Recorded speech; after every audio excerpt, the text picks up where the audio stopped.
नमस्ते बच्चों। प्रस्तुत है राम लक्ष्मण परशुराम संवाद का भाग 2। तो पहले वीडियो में हमने पढ़ा था बच्चों कि सीता स्वयंवर के समय श्री राम धनुर्भंग करते हैं, शिवजी के धनुष को तोड़ देते हैं।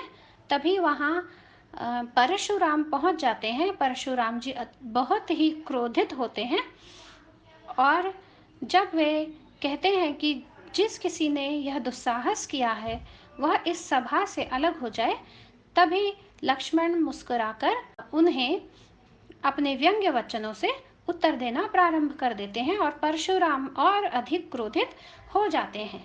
आइए इस भाग में हम आगे बढ़ते हैं। पहले सस्वर वाचन। लखन कहा हसी हमरे जाना, सुना हूँ देव सब धनुष समाना। का क्षति लाभ जून धनु तोरे, देखा राम नयन के भोरे। छुअत टूटी रघुपति हो न दोसु, मुनि बिनु काज करियकत रोसु। बोले चितय परसु की ओरा, रे सठ सुने ही सुभाऊ न मोरा। बालक बोली बधो नहीं तो ही, केवल मुनि जड़ जाने ही मोही। बाल ब्रह्मचारी अति कोही, विश्व विदित क्षत्रिय कुल द्रोही। भुजबल भूमि भूप बिनु कीन्ही, विपुल वार मही देवन दीनी। सहस बाहु भुज छेद निहारा, परसु बिलोक महीप कुमारा। मात पिता ही जन सोच बस, करसी महिष किशोर। गर्भन के अर्भक दलन, परसु मोर अति घोर। अब इसका भावार्थ समझने का प्रयास करते हैं। लखन कहा हसी हमरे जाना, लखन अर्थात लक्ष्मण, हमरे जाना हमने जाना। सुना हूँ देव सब धनुष समाना, समाना अर्थात समान। लक्ष्मण हंसकर परशुराम जी से कहते हैं, हे देव सुनिए, हमने तो अभी तक सभी धनुष एक समान ही जाने थे, अर्थात हम तो यही समझते थे कि सारे धनुष एक समान हैं। आज ही मुझे यह पता लगा कि धनुष धनुष में भिन्नता भी होती है। का क्षति लाभ जून धनु तोरे, देखा राम नयन के भोरे।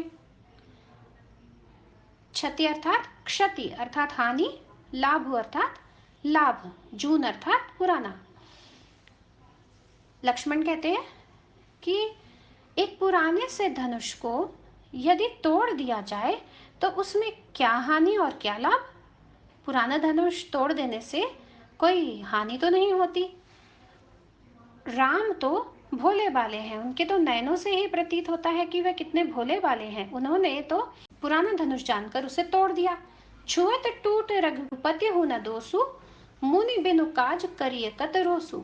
छुअत अर्थात छूते ही, रघुपति हो, रघुपति अर्थात श्री राम का, दोसु अर्थात दोष, बिनु काज बिना कारण, रोसु क्रोध।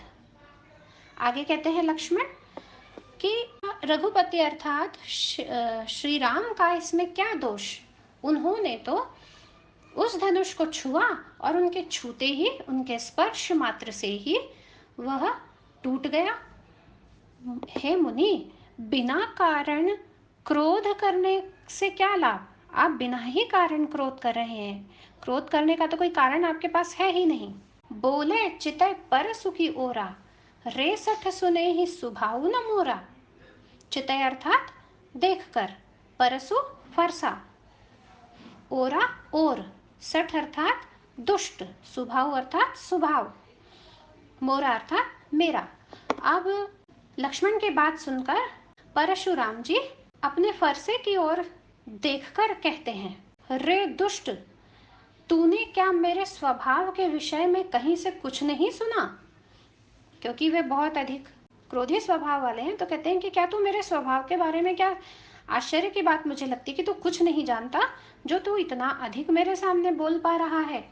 बालक बोली बधो नहीं तो ही, केवल मुनि जड़ जाने ही मोही। बधो अर्थात वध करना, तो ही अर्थात तेरा, जड़ अर्थात मूर्ख। कहते हैं कि तुझे तो मैंने बालक समझकर छोड़ा हुआ था, अब तक तेरा वध नहीं किया। तू इसमें मेरा आभार मान कि तुझे बालक जानकर मैंने छोड़ दिया अभी तक, वरना इतनी देर तक यदि कोई मेरे सामने इतना साहस दिखाता और बोलता रहता तो मैं अब तक उसका वध कर चुका होता। तू केवल मुझे मुनि ही समझता है, ऐसा वे कहते हैं। बाल ब्रह्मचारी अतिको ही विश्व विदित क्षत्रिय कुलद्रोही। बाल ब्रह्मचारी मतलब सन्यासी जो सदा से ही, जिसका इंद्रियों पर बालपन से ही, जो ब्रह्मचारी है जिसका अपनी इंद्रियों पर पूर्ण रूप से नियंत्रण है। को ही अर्थात क्रोधी, विश्वविदित, सारा संसार जानता है। क्षत्रिय कुलद्रोही, जो क्षत्रिय कुल का नाश करने वाला हो। आगे कहते हैं कि मैं केवल मुनि नहीं हूं, जो तू सोचता है कि मैं केवल मुनि हूं, मैं तो बाल ब्रह्मचारी हूं और अति क्रोधी हूं। मेरा स्वभाव बड़ा ही क्रोध करने वाला है। जब सारा संसार इस बात को जानता है तो क्या तू ये सारी बातें नहीं जानता? क्षत्रिय कुल द्रोही हूं मैं, क्योंकि मैंने क्षत्रिय कुल का इस पृथ्वी से समूल नाश कर दिया था। एक कथा है कि जब सहस्त्रबाहु नाम के राजा ने परशुराम के पिता की गाय को उनसे छीन लिया था, तो उन्होंने सहस्त्रबाहु का वध कर किया था। और सहस्त्रबाहु के पुत्रों ने जब परशुराम के पिता का वध किया तो परशुराम जी ने क्रोधित होकर सारे क्षत्रियों का नाश कर दिया था। तो इसीलिए कहते हैं कि मैंने तो क्षत्रिय कुल का ही इस धरती से समूल नाश कर दिया था। इसीलिए वे स्वयं को क्षत्रिय कुलद्रोही कहते हैं कि मैं उनका शत्रु हूं एक प्रकार से। भुज बल भूमि भूप बिनु कीन्ही, विपुल बार महिदेवन दीनी। भुजबल भुजाओं का बल, भूप अर्थात राजा, विपुल बार कई बार, महिदेवन ब्राह्मणों को। आगे अपनी महिमा का और अधिक बखान करते हुए परशुराम जी कहते हैं कि मैंने अपने भुज बल से ही इस पृथ्वी को राजाओं से विहीन कर दिया था, सारे क्षत्रियों का मैंने नाश कर दिया था।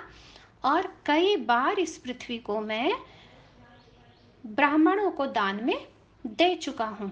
क्या तू मेरे विषय में यह सब नहीं जानता? मेरे अत्यधिक क्रोध को नहीं पहचानता? सहस बाहु भुज छेद निहारा, परसु बिलोक महीप कुमारा। महीप कुमारा राजकुमार, हे राजपुत्र, हे राजकुमार, तू जरा इस फरसे की ओर देख। यह वही फरसा है जिसने सहस्त्रबाहु की भुजाओं को काटकर गिरा दिया था, पृथ्वी पर गिरा दिया था। तू, कहने का भाव यही है कि तू इस फरसे से जरा भी भयभीत नहीं होता, मेरे सामने खड़ा खड़ा इतना अधिक बोल रहा है। इस प्रकार वे लक्ष्मण को डांटते जा रहे हैं। बच्चों, यहाँ परशुराम जी की जो गर्वोक्तियां हैं उनमें रौद्र रस का पुट है, और जो लक्ष्मण उनके सामने साहस पूर्वक खड़े होकर उत्तर दे रहे हैं, लक्ष्मण की उक्तियों में वीर रस है। आगे दोहा है, मातु पिता ही जन सोच बस, करसि महिष किशोर, गर्भन के अर्भक दलन, परस मोर अति घोर। मातु पिता ही माता पिता को, सोच बस यानी सोचने पर विवश, महिष किशोर राजकुमार, महिष अर्थात राजा, किशोर अर्थात किशोरावस्था का लड़का, गर्भन गर्भ, अर्भक यानी कि बच्चा, दलन यानी नाश करना। इसके बाद फिर अपने फरसे की महिमा का बखान करते हुए परशुराम जी कहते हैं, हे राजकुमार, तू क्यों अपने माता पिता की चिंता का कारण बन रहा है? वे कहना चाहते हैं कि क्यों तू यह चाहता है कि मैं अपने फरसे से तेरा वध कर दूं? तू अपने माता पिता को चिंता में क्यों डालना चाहता है? उनकी परेशानी का कारण क्यों बनना चाहता है? मेरा फरसा ऐसा है जो कि गर्भ के बच्चे को भी, यानी कि जिस शिशु ने अभी जन्म भी नहीं लिया है, अपनी माता के गर्भ में है, उसका भी यह नाश कर सकता है। तो इससे भय मान, परस मोर अति घोर, यह इतना, मेरा फरसा इतना अधिक तीव्र है, इतना अधिक पैना है, इतना अधिक शक्तिशाली है। तो इस वीडियो के में हम इतना ही अभी पढ़ेंगे बच्चों। आपको पसंद आए तो आप इसे लाइक, कमेंट और शेयर अवश्य कीजिएगा।